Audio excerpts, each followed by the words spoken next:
Eu fui a primeira mulher instrutora. No curso de formação de soldados fuzileiros navais, eu fui a primeira mulher instrutora. E a primeira oficial também. Carregou um peso com isso aí, né? Sim, sim. Tiveram bastante questionamentos, né? Eu acho que teve mais questionamento pelo fato de eu não ter formação direcionada para aquilo do que... Tem questionamento sobre ser mulher, óbvio. Mas eu acho que juntou, foi um combo, né? Porque eu acho que se fosse uma mulher que tivesse passado por uma formação, talvez geraria menos questionamentos. Mas... eu tava brincando com o Felipe contigo, né? A educação física daqui de fora, ela é completamente diferente. E aí eu olhava e falava assim, gente, isso não é educação física, não. Mas depois eu entendi o porquê é diferente. Consegui fazer alguns ajustes bem significativos em relação ao treinamento. Eu tinha que provar o tempo inteiro que nada era para ficar mais fácil. O tempo inteiro. Não, isso aqui não é para ficar mais fácil. Isso aqui é para dar resultado. Não vai... Não, eles vão continuar carregando peso, eles vão continuar se estaporando no final da história. Mas tem como ficar mais correto para a gente evitar lesões... Até porque, assim, todo militar tem no mínimo umas 5 lesões aí, bota uma na coluna, mais 2 no joelho, na clavícula. Tem que ter, todo militar tem pelo menos umas 5 lesões aí perdidas, então a intenção era, pensando num futuro, né? Porque eu tava começando ali no berço, eles chamam de berço, né? Dos combatentes anfíbios. Então a ideia é de que num futuro nós tenhamos militares com um menor número de lesões, ou que isso pelo menos não atrapalhe a parte funcional deles, né? E também mais preparados, né? Exatamente. Na verdade, você estava numa função bem técnica. Exatamente. Exercendo ali a sua profissão aqui de fora, digamos assim. Porque você, militar já é uma profissão, né? Exatamente. E educadora física é outra profissão. E aí você somava isso para que os combatentes ali tivessem uma... Sim. Como é que foi isso aí de você perceber? Porque você teve que aprender... Exato. Sobre, por exemplo, você estava falando aqui, sobre conduta de patrulha, para aí você aplicar na sua parte técnica de educação física. Pois é, porque já existia um treinamento funcional, e aí eu recebi a missão de ajustar esse treinamento funcional para a realidade dos alunos. E aí eu falei assim, tá, eu preciso entender qual é a realidade, porque eu não sei. Eu não passei por isso, eu não sei qual movimento que eles fazem em cada situação. Então, eu vou começar a assistir as instruções e vou começar a perguntar. Eu tenho uma coisa que, pra mim, é muito boa, mas eu acho que pra quem está ao meu redor é chata, que é eu pergunto tudo. Por que você tá fazendo isso? Por que isso aqui é assim? Mas tem que ser desse jeito? Pode ser de outro? Então, assim, aquela criança do por quê? Eu sou esta pessoa. E aí, eu comecei a acompanhar as instruções, instrução de patrulha, instrução de OMAL, que é de combate à localidade, né, em áreas urbanas. Então, sobe escada e desce escada, e agacha, e sobe, e rola, e desce, e rastejo baixo, rastejo alto, e as pistas de maniabilidade e tudo mais, para entender qual era em que momento ele aplica força, em que momento é resistência, em que momento é isometria, para eu entender como simular aquilo ali no treinamento, para que ele pudesse ter um rendimento melhor ali, né? Aí eu também já tinha percebido que a natação também precisava de um cuidado, porque foi uma briga minha muito grande, assim. Uma briga que eu perdi, mas eu entendo por que eu perdi, que era eu sempre quis aumentar o teste físico para 100 metros. Falava que eles tinham que entrar nadando 100 metros, que é o mínimo para um combatente anfíbio, mas fui convencida de que é a realidade que no Brasil a gente não tem prática de natação. As pessoas não têm acesso à natação para que elas possam treinar. Então, assim, se a gente pegar um percentual de pessoas que tiveram aulas de natação durante a vida, são pouquíssimas. E aí eu entendi que exigir isso num concurso, você restringe muito o número de acessos. Então, o jeito era, aqui dentro, durante esses 4 meses, a gente precisa ensinar. E precisa ensinar rápido e bem. Porque ao mesmo tempo em que eu tenho que ensinar a nadar, eu preciso que ele tenha performance nisso. Porque ele precisa nadar rápido, ele precisa nadar longas distâncias também. E são 4 meses. Então, a gente foi estudando tudo isso. Felizmente, eu tive uma equipe muito boa. Tinham pessoas que também tinham bastante conhecimento técnico. E a gente sentou e falou, não, o que é isso? Como é que é assim? Vamos ajustar. E aí, o pessoal que entendia muito dos movimentos, mas que não entendia da técnica, me escutou também. Pra gente falar, não, dá pra gente ajustar? A gente pode melhorar isso aqui. E aí, a gente conseguiu reformular um pouco esse treinamento. Colocamos no currículo deles. E hoje faz parte do currículo. E, assim, eu consegui observar bastante resultado. Melhora no resultado, principalmente pro TAF, né? Porque a medida é o TAF. Então, resultados de barra, resultados de abdominal, mudou bastante coisa. A evolução dele. Foi eu ia te perguntar também, ia te perguntar depois específico da água e as outras partes, né? Porque, por exemplo, na natação ele tem desequipado e equipado. Exatamente. Então, tem uma dificuldade aí que ele não entra, talvez, preparado para isso, né? Nem um pouco. Assim, essa foi uma das coisas que teve mais questionamento na minha presença, inclusive. Porque dentro do TFM tem a natação, que é a modalidade de natação que a gente conhece aqui fora, normal. De sunga. Exato. E o soldado fuzileiro naval, o militar, né? O fuzileiro naval, ele aprende natação utilitária. A natação utilitária é a natação da prática. É boot, calça, gandola, mochila, armamento, né? E aí que o bicho pega. E vai pra água.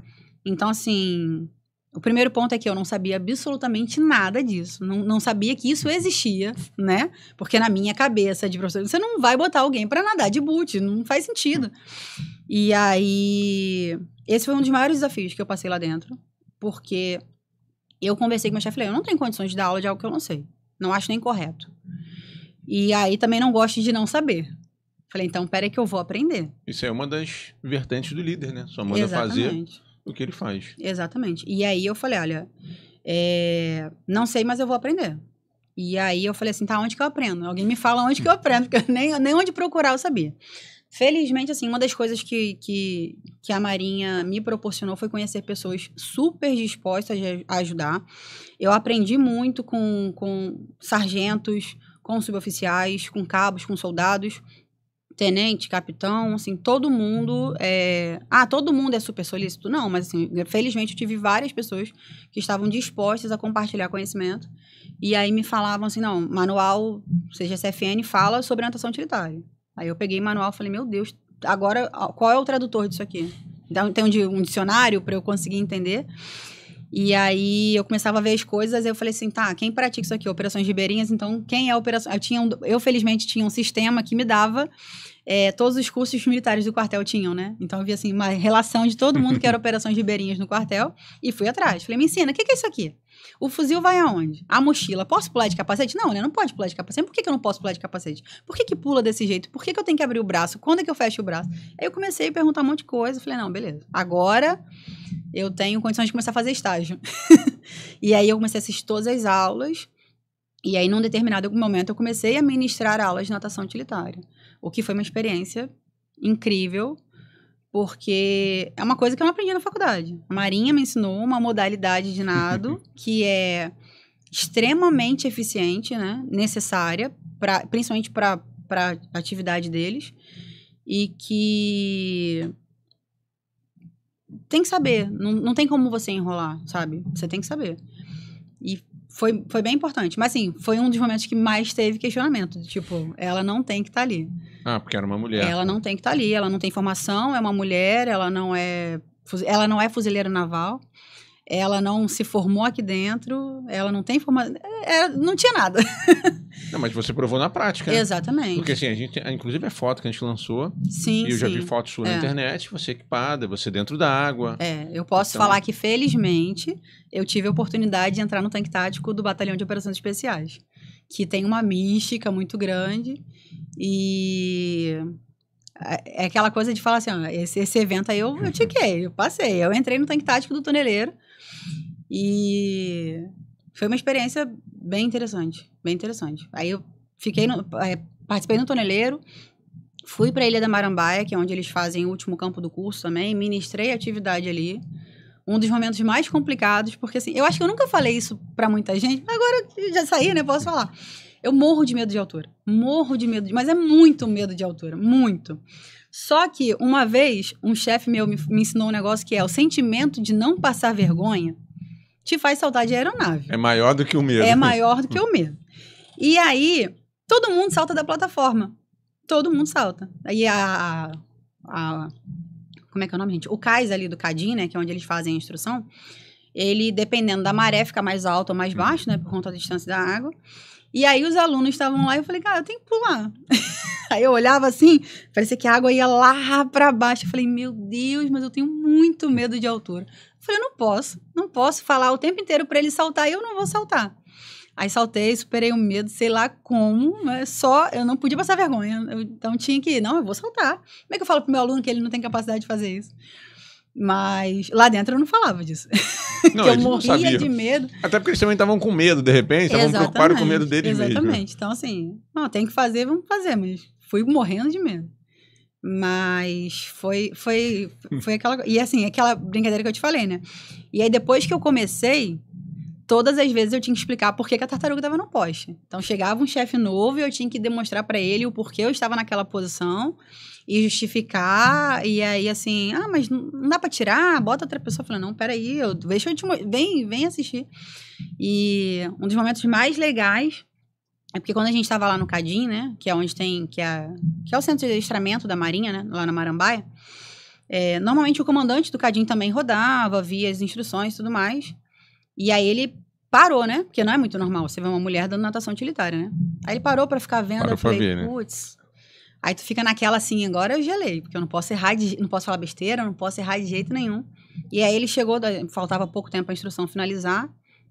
Aí depois, no final, assim, meu chefe falou assim, pô, o comandante te elogiou, falou que ficou surpreso, não sei o que. Eu falei, nossa, ganhei uma estrelinha hoje, então eu tô feliz. Porque é a sensação de tá provando o tempo inteiro. Mas assim, não fico milindrada, sabe? De, você tem que ficar provando, que coisa chata. Não, assim, entendo a pessoa estranhar, não é normal. Então, assim, tudo bem. Estranha, ok.